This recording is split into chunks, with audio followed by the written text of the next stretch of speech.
The coffee shop window reflected Cassandra Hayes against the stormy evening sky. Rain drummed steadily on the glass, creating rivers that blurred the city lights into watercolor streaks.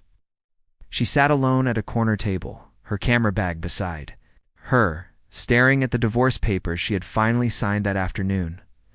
28 years old, and she felt like she was starting from zero. Her phone sat heavy in her hand. She needed to tell someone, needed to share the weight of this moment. Her best friend Rachel would understand, would know exactly what to say. Cassandra's fingers moved across the screen, typing quickly before she could second-guess herself. I signed them today. It's really over. I feel lost but also free, if that makes sense. She hit send and exhaled slowly, watching the message disappear into the digital void. The relief lasted exactly 3 seconds before her phone buzzed with a response that made her stomach drop. I think you have the wrong number, but I hope you're okay. Cassandra closed her eyes, feeling heat rush to her cheeks. Of course. Of course she would send her most vulnerable moment to a complete stranger. She grabbed her phone, fingers flying across the keyboard. I'm so sorry. Please delete that. Ignore me. The 3 dots appeared almost immediately. No need to apologize. We all have those days. For what it's worth, feeling lost and free at the same time sounds exactly right. She stared at the message, surprised by the genuine kindness in those words. Most people would have just ignored her or sent back something awkward. This stranger had actually responded with compassion. Thank you. That means more than you know. I'm Julian, by the way. Before you worry, I've already forgotten whatever you think was too personal to share? Despite everything, Cassandra smiled. I'm Cassandra. And thank you for being kind to a stranger having a terrible day. The man in the tower across the city, Julian Carter, stood at the floor-to-ceiling windows of his penthouse office, looking down at the same rain Cassandra was watching. The 43rd floor of the Nexus building gave him a view of the entire downtown. Thousands of lit windows holding thousands of lives he would never know. He should have been reviewing the quarterly reports. Spread across his desk. Instead, he found himself staring at the message from this unknown woman named Cassandra. There was something raw and honest in her words that cut through the polished professionalism he lived in every day. Julian was used to carefully curated conversations. As CEO of Nexus Innovations, one of the fastest-growing tech companies in the country, every word he spoke was measured, every interaction strategic. Even his few relationships had felt more like negotiations than connections. His phone buzzed. Again, can I ask you something, Julian? Of course. Do you ever feel like you're living someone else's life? Like you made all the right choices, but somehow ended up in the wrong place? Julian sat down slowly, the question hitting closer than this stranger could know. He thought about his corner office, his luxury apartment, the cars and clothes and all the markers of success. He thought about how empty it all felt. Every single day, he typed back honestly. The conversation continued late into the night. They talked about small things at first. Favorite movies, worst jobs, the strange comfort of rain, protected by anonymity and distance. They began sharing truths they rarely told anyone. Cassandra told him about her failed marriage, how she had lost herself trying to be what someone else needed, how she had given up her dream of becoming a professional photographer to support her husband's ambitions, only to discover he had been having an affair with a colleague. Julian found himself telling her about his father's expectations. Oh, he Had built Nexus from the ground up but never felt like it was enough. How success had come at the cost of every meaningful relationship in his life. You know what's strange? Cassandra typed as midnight approached. I feel like I can tell you things I can't tell people who actually know me. Maybe that's exactly why, Julian replied. No history, no judgments. Just 2 people being honest. Is this crazy? Talking to a stranger like this? Probably. But it's the most real conversation I've had in years. When morning comes, Cassandra woke the next morning to sunlight streaming through her apartment window. For the first time in months, she had slept through the night without waking in a panic. Her phone sat on the nightstand, and she reached for it. Before she was fully awake, there was a message from Julian sent at 3 in the morning. I know we're just random people who will probably never meet, but thank you for tonight. You reminded me what honest conversation feels like. She smiled, typing back quickly. Thank you for listening, for not making me feel stupid about the wrong number. That wrong number might be the best accident that's happened to me in a long time. Over the next few weeks, they fell into a pattern. Good morning texts that turned into long conversations throughout the day. Photos shared of sunsets. And coffee cups, and city corners that caught their eyes. Late-night messages when sleep wouldn't come and the world felt too heavy. They made a rule early on. No last names, no specific details about work, no photos of themselves. It kept things simple, uncomplicated, safe. Cassandra found herself taking her camera out again, seeing the city through new eyes.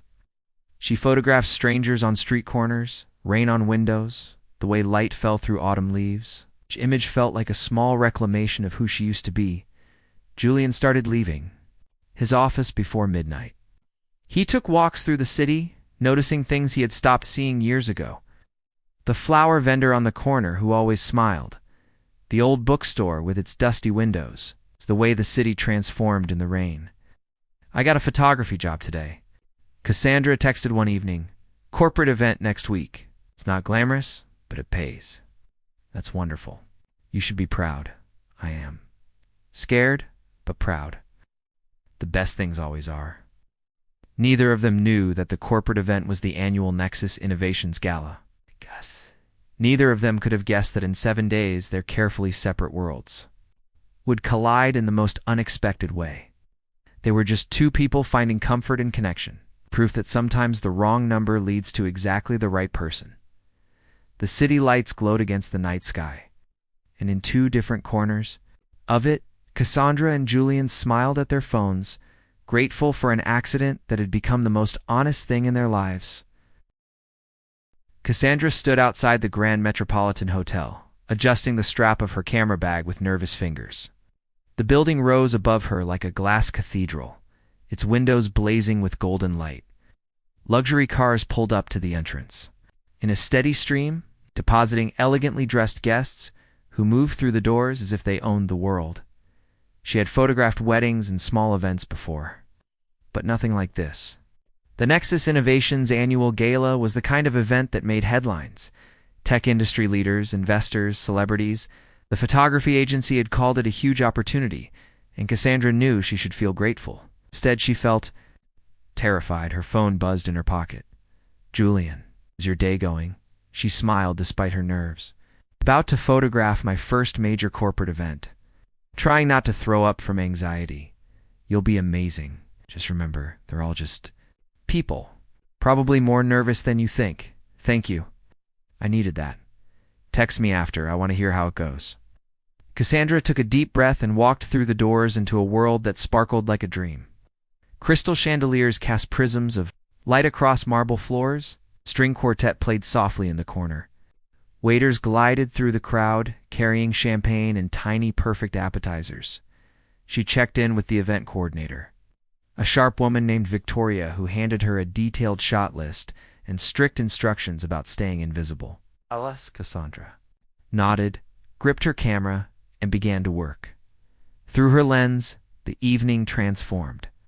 She captured moments between the glamour, an older couple holding hands, a nervous young executive straightening his tie, the way candlelight softened even the hardest faces. Photography had always been about seeing what others missed, finding the human story beneath the surface. The speech the crowd began gathering in the main ballroom as the keynote address approached. Cassandra positioned herself near the side, checking her camera settings and trying to blend into the background. The stage was set simply but elegantly. A single podium with the Nexus Innovations logo glowing behind it. Victoria appeared beside her, speaking quickly. The CEO is about to speak. We need excellent shots of this. He rarely does public events, so these images are crucial. Cassandra nodded, raising her camera as the lights dimmed slightly. The crowd quieted with an anticipation that felt almost electric. Then a man walked onto the stage, and Cassandra's breath caught in her throat. He was tall, with dark hair touched with gray at the temples, and an air of quiet confidence that commanded attention without demanding it.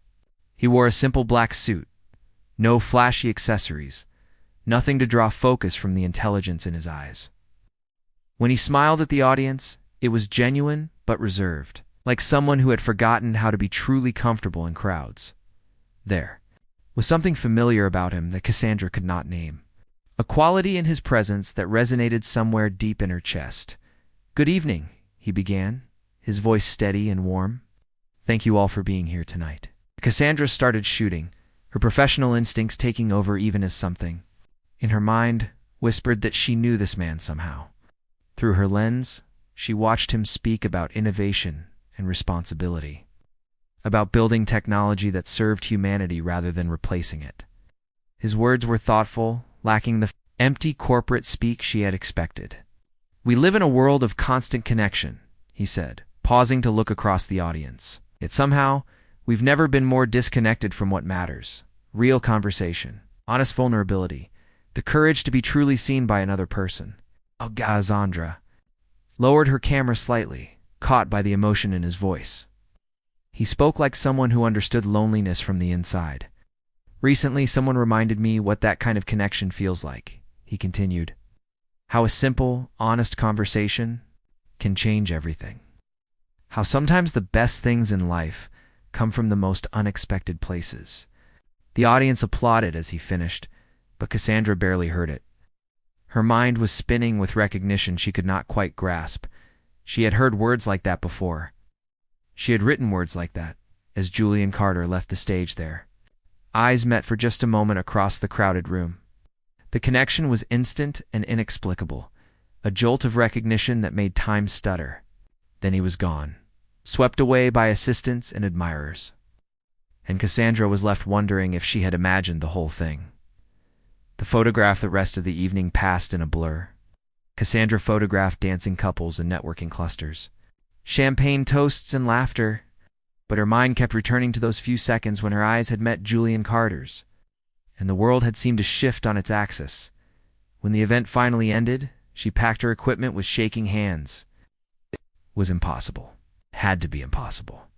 But the more she thought about it, the more the pieces began falling into place. Julian Carter, CEO of Nexus Innovations. The timing of when her texting friend Julian had started responding to her messages, always late at night, like someone who worked impossible hours. The way he talked about success, feeling empty, about living someone else's life. The intelligence and kindness that came through every message. Her phone buzzed. "So how did it go? Are you a professional event photographer now?" Cassandra stared at the message, her heart hammering. She looked up at the now empty ballroom, then back at her phone. It was incredible, overwhelming. "I photographed the CEO giving a speech. He said something that reminded me of our conversations." The typing indicator appeared, then disappeared, then appeared again. Finally, a message came through. "What company was it?" "Nexus Innovations." A long pause. Then, "Cassandra, I need to tell you something." She sat down heavily on a nearby chair, her camera bag sliding to the floor. "Your last name is Carter?" "Yes." "You were there tonight?" "Yes." The word hung between them, simple and devastating. Cassandra felt tears prick her eyes, though she could not say if they were from anger or shock or something else entirely. "When did you know?" she typed. "I didn't. Not until right now. I saw a photographer tonight who looked at me like she knew me, and I felt something I couldn't explain. But I thought I was imagining it. Cassandra, I swear I didn't know." She believed him. That was the strange part. She believed him because she knew his voice now, even through text. She knew the difference between his careful professional words and his real ones. "This is insane," she wrote. "I know. We made rules. No last names, no work details. We were supposed to stay separate, I know. So what do we do now?" Put her long pause. Then her phone rang. No text this time, an actual call. Cassandra stared at the screen, at the name she had saved months ago, simply as Julian. Her finger hovered over the answer button. Finally, she pressed it. "Hello," she said quietly. "Hi." His voice was exactly as she had imagined it. Rich and warm, with an undercurrent of vulnerability that made her chest ache. "I'm still at the hotel. 5th floor, private lounge. Will you come up, please? Let me see you. Let me explain." Cassandra looked down at her jeans and simple sweater, at her scuffed camera bag and hands still smudged with the day. She thought about all the beautiful people who had been at that gala, about the impossible distance between a billionaire CEO and a struggling photographer. But she also thought about 3 months of honest conversations, about someone who had listened without judgment, who had made her laugh on her worst days, who had reminded her what connection felt like. "Room number?" she asked. Face to face, the private lounge was empty except for him. Julian stood by the window, still in his suit, but with his tie loosened and his jacket discarded. When Cassandra entered, he turned, and they simply looked at each other for a long moment. He was more real in person, the lines around his eyes deeper, the exhaustion more visible, the loneliness written in every careful movement. But his eyes were kind, exactly as kind as his words had always been. "Right," Cassandra said softly. "Hi." Julian smiled, tentative and genuine. "You're more beautiful than I imagined. You're more tired than you let on." He laughed quietly. "You see too much." "Photographer's eye? Something like that?" She set down her camera bag and took a few steps closer. "So, this is strange. It's the strangest thing that's ever happened to me. Did you really not know?" "I promise you I didn't." Julian ran a hand through his hair, a gesture so familiar from his descriptions that it made Cassandra's heart skip. "I knew you were a photographer. I knew you lived in the city. But I never imagined this. How could I? The CEO of Nexus Innovations, texting a divorced photographer who can barely pay rent? It does seem unlikely." "Don't do that," he said gently. "Don't reduce yourself. You're not just anything. You're the person who reminded me I was human." "Who?" "Made me remember what honest conversation feels like." Cassandra felt tears threatening again. "This can't work, Julian. You know that, right? Your world and mine are completely different. What we had only worked because it was separate from everything else." Maybe he agreed. Or maybe what we had worked because it was real. Real things don't stop being real just because they get complicated. He crossed the distance between them slowly, giving her time to move away if she wanted. When he stood in front of her, close enough that she could see the silver threading through his hair and smell his cologne, he reached out and gently took her hand. "I don't know how this works," Julian said quietly. "I don't know how to balance who I am publicly with, who I want to be privately. I know that talking to you has been the best part of every day for 3 months. I know that when I saw you tonight, before I knew it was you, something in me recognized something in you. That has to mean something." Cassandra squeezed his hand, feeling the warmth of his palm against hers. "It scares me. All of this scares me. Me too." They stood there in the empty lounge, 2 people who had found each other by accident and were now facing the question of what happened next. Outside the windows, the city glowed with 1,000 stories. Somewhere in all of it, their story was just beginning to unfold in ways neither of them could predict. "Can we just try?" Julian asked. "No promises, no pressure, just see where this goes?" Cassandra looked up at him, at this man who was somehow both a stranger and the person she had been talking to every day for months. The risk was enormous. The possibility of hurt was real. But so was the possibility of something beautiful. "Okay?" she whispered. "Let's try." He smiled then, a real smile that transformed his entire face. And when he pulled her into a gentle hug, Cassandra closed her eyes and let herself believe that maybe, just maybe, wrong numbers could lead to exactly right places. The photograph appeared online 3 days later. Someone at the gala had captured the moment when Julian and Cassandra stood together in the private lounge, visible through the glass walls. Her hand in his, their faces close, the intimacy unmistakable. Within hours, it was everywhere. Tech. Billionaire's secret romance? Who is the mystery woman? Cassandra woke to her phone exploding with notifications. Text messages from numbers she didn't recognize. Emails from reporters. Friend requests from strangers. Her private social media accounts, the ones she thought were safely hidden, had been found and screenshotted. Photos from her college years, pictures from her wedding, images of her moving out of her old apartment. Every piece of her life suddenly on display. She sat on her bed, wrapped in blankets, watching her privacy disintegrate in real time. The comments were brutal. Gold digger, Social climber. Lucky nobody. Some were worse. Crude speculations about what she must have done to catch his attention. Others pitied Julian, certain he was being manipulated. Her phone rang. Julian's name appeared on the screen. "Don't read the comments," he said immediately when she answered. His voice was tight with anger and guilt. "Cassandra, I'm so sorry. My security team is working on taking down the photos. I'll release a statement. Make this stop." "A statement saying what?" Her voice came out hollow. "That I'm nobody important? That this was a mistake? Maybe that would be easier for everyone." "Don't say that. You know that's not true." "Do I?" She laughed without humor. "Julian, look at what's happening. My phone hasn't stopped ringing. Had a reporter waiting outside. My building this morning. Someone posted my address online. My address." The silence on his end was heavy with realization. This was his world, the constant scrutiny and invasion he had learned to navigate, but it wasn't hers. She had never asked for this. "Security to your apartment," he said finally. "Please let them help it. I'm coming over tonight. We'll figure this out together." "Maybe together is the problem," Cassandra whispered, but she was talking to dead air. Julian had already hung up to make things happen the way he always did. The weight of worlds by evening. Two discreet security personnel stood outside Cassandra's building, and the reporters had dispersed. But the damage was done. Her photography agency had called, apologetic but firm.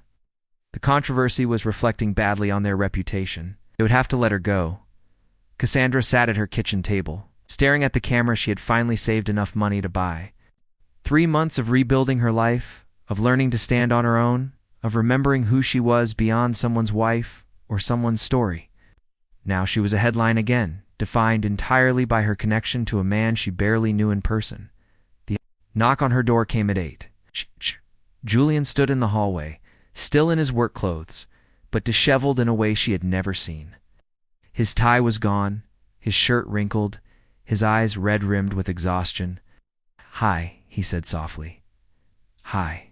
She stepped aside to let him in. He looked around her small apartment, taking in the second-hand furniture and the photographs she had pinned to the walls. His eyes lingered on her work, really seeing it. Street scenes and candid portraits, moments of beauty captured in ordinary places. "These are extraordinary," he said quietly. "You have a gift for seeing people as they really are. I lost my job today." Cassandra wrapped her arms around herself. The agency said the publicity was too much. Julian turned to her, pain written across his face. "I'll fix it. I'll call them. Explain that none of this was your fault. It's exactly the problem." Her voice rose with frustration. "You can't fix everything, Julian. Can't make phone calls and throw money at this until it goes away. This is my life, my reputation, my career. And it's being destroyed because I held hands with you." "Then tell me what to do." He stepped closer, desperate.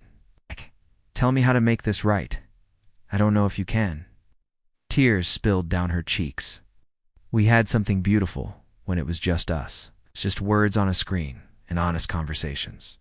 But this, the real world where you're Julian Carter, CEO, and I'm nobody, I don't know how to exist in that version." "You're not nobody." His voice broke.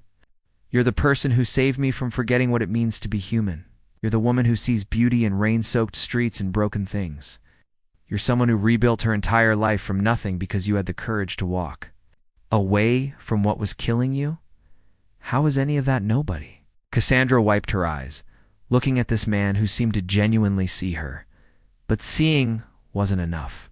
Not when the whole world was watching.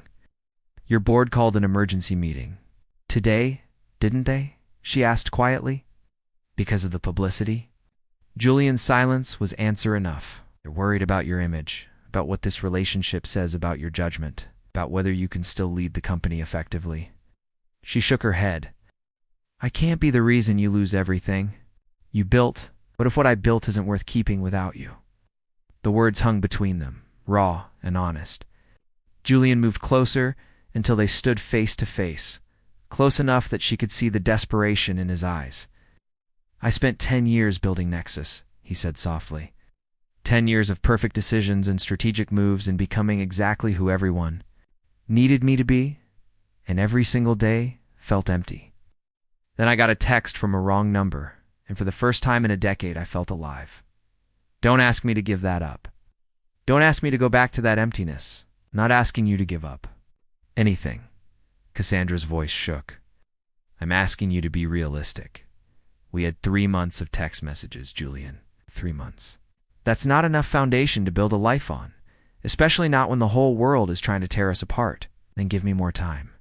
Give us more time. He reached for her hands, holding them gently. I know this is terrifying. I know the scrutiny is unfair, but I also know that what we have is real. It started with honesty, and that hasn't changed. Cassandra wanted to believe him. She wanted to ignore the messages still flooding her phone, the loss of her job, the feeling that she was drowning in a spotlight she never asked for. She wanted to be brave enough to fight for this fragile, impossible thing between them. But she was also tired, so tired of fighting. I need some space, she whispered. I need to figure out who I am without the world watching, without you trying. To fix everything, just me figuring out my own life. The pain that crossed Julian's face was devastating, but he nodded slowly, understanding. How much space? I don't know. Maybe a lot. Maybe forever. She pulled her hands free, wrapping her arms around herself again. I care about you, Julian. I really do. I can't lose myself again. I did that once in my marriage, and it almost destroyed me. I won't do it again, even for someone who makes me feel the way you do. Julian stood there for a long moment, memorizing her face as if he knew this might be the last time he saw it this close. Then he nodded once more, turned, and walked to the door. He paused with his hand on the knob. For what it's worth, you could never lose yourself with me. You're too bright, too strong, too entirely yourself. That's what I love about you. Then he was gone, and Cassandra was alone in her small apartment, surrounded by her photographs and her independence and the terrible, aching silence of choosing herself over someone she could have loved. The coffee shop was small and quiet, tucked into a neighborhood far from downtown. Cassandra had found it 2 weeks ago while wandering the city with her camera. Trying to remember how to see beauty again, she sat at a corner table, editing photos on her laptop. Freelance work. Nothing glamorous. Product shots for small businesses, headshots for actors, the occasional wedding. It paid enough to cover rent, and that was all that mattered. The media storm had passed, as these things always did. Someone else's scandal had replaced hers in the headlines. Her name had faded from search results. Life had returned to quiet anonymity, exactly as she had wanted, except it didn't feel like victory. It felt like loss. She hadn't heard from Julian since that night. No texts, no calls, no accidental run-ins. His security team had quietly disappeared from her building. The world had moved on, and so, it seemed, had he. Cassandra told herself this was good. This was what she needed. Space to heal, to grow. To figure out who she was without anyone else's story attached to hers. But late at night, she still found herself looking at her phone, scrolling back through months of messages. The honest conversations, the shared vulnerabilities, the way he had made her laugh when she thought she had forgotten how. She missed him in ways that surprised her. And missed not just the romance, but the friendship, the understanding, the feeling that someone truly saw her. The coffee shop door chimed. Cassandra glanced up out of habit, then froze. Julian stood in the doorway, looking uncertain in a way she had never seen. He wore jeans and a simple sweater. No suit, no polished CEO armor. His eyes found hers immediately, and the connection was instant. That same inexplicable recognition they had felt across a crowded ballroom. He didn't approach. He just stood there, giving her the choice. Cassandra's heart hammered in her chest. Every logical part of her brain screamed that this was a bad idea, that nothing had changed, that the problems that drove them apart were still there. But her heart remembered how it felt to be truly seen by someone, how rare and precious that was. She closed her laptop slowly. Then she smiled just a little and gestured to the empty chair across from her. Julian's face transformed with relief and hope. He walked over, sat down, and for a moment, they just looked at each other. "Hi," he said softly. "Hi." Cassandra's smile grew. "Wrong coffee shop?" He laughed quietly.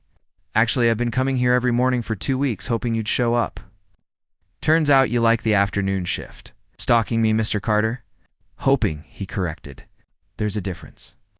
She studied him, seeing the changes 3 weeks had carved into his face. He looked different. Lighter somehow, despite the exhaustion. More human. "I quit," Julian said suddenly. "Nexus. I stepped down as CEO last week." Cassandra's eyes widened. "What? Why?" "Because you were right." He leaned forward, his voice steady but emotional. "I built that company into something impressive, but it was never what I actually wanted. It was what I thought I should want, what my father expected, what success was supposed to look like. But it wasn't mine. Not really. Julian, you can't just walk away from 10 years of work because of me." "I didn't. I walked away because of me." He smiled gently. "You just helped me realize that living someone else's dream, no matter how successful, will always feel empty. I needed to figure out what my dream actually was. What is it? Honestly, I'm still figuring that out." He reached across the table, not quite touching her hand, but close. "But I know it involves being someone real. Someone honest. Someone who doesn't hide behind boardrooms and perfect decisions. I want to build something that actually matters, not just something that makes money." Cassandra felt tears prick her eyes. "You gave up everything." "No, I gave up the wrong things to make room for the right ones." Eyes held hers. "I'm not asking you to be with me, Cassandra. I'm not asking you to give up your independence or your space or any of the things you fought so hard to reclaim. I just wanted you to know that I heard you, that I'm trying to become someone worthy of what we had." She wiped her eyes, laughing through the tears. "You were always worthy, you stubborn man. That was never the problem. Then what was?" "I was scared." The admission came out quiet, but true. "Scared of losing myself again. Scared that caring about you meant giving up pieces of me. Scared that your world would swallow mine whole. And now? Now I think maybe I was wrong." Cassandra finally let her hand close the distance, her fingers brushing his.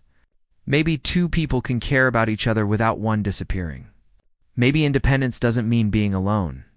Maybe it just means choosing each other every day on purpose because you want to, not because you need to." Julian's hand turned, palm up, letting her decide whether to hold on. "I would choose you every day. No hesitation. Even though I'm complicated and scared and still figuring out my life, especially because of that. You're real, Cassandra. In a world full of people pretending to have it all together, you're honest about the mess.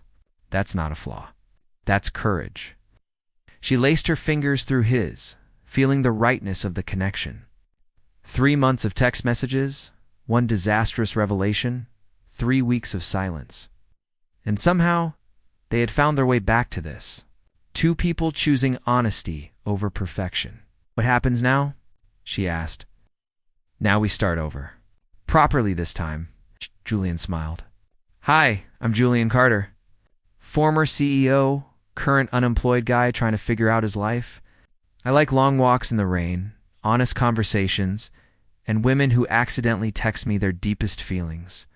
Cassandra laughed, really laughed, for the first time in weeks. "Hi, I'm Cassandra Hayes, a photographer, coffee enthusiast. I'm terrible at checking phone numbers before sending important texts. I like people who see the beauty in broken things. Broken things are my specialty." They sat there in the quiet coffee shop, hands linked across the table to people who had found each other by accident and chosen each other on purpose. Outside, the city moved on, indifferent to their small story. But inside, something was beginning. Not perfect, not easy, but real. "I missed you," Cassandra whispered. "I missed you too. Every day, Julian." "Yeah. Thank you for finding me again." He squeezed her hand gently. "Thank you for letting me."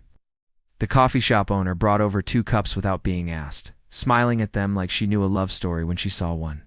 Steam rose from the cups in gentle spirals, and rain began to tap against the windows. The same rain that had witnessed their beginning? Cassandra lifted her phone with her free hand. snapped a quick photo of their intertwined fingers, the coffee, the rain-streaked window. Not for anyone else. Just for them. Proof that wrong numbers and second chances and honest conversations could lead somewhere beautiful. She sent it to Julian's phone with a simple message. Finally right. His phone buzzed in his pocket. He read it, smiled, and typed back, even though she was sitting right there, always were. Aye. And in that small coffee shop, far from billionaire towers and media spotlights, two people who had started with a mistake discovered that sometimes the best love stories don't begin with perfection. They begin with honesty, grow through courage, survive, because both people choose every single day to keep showing up.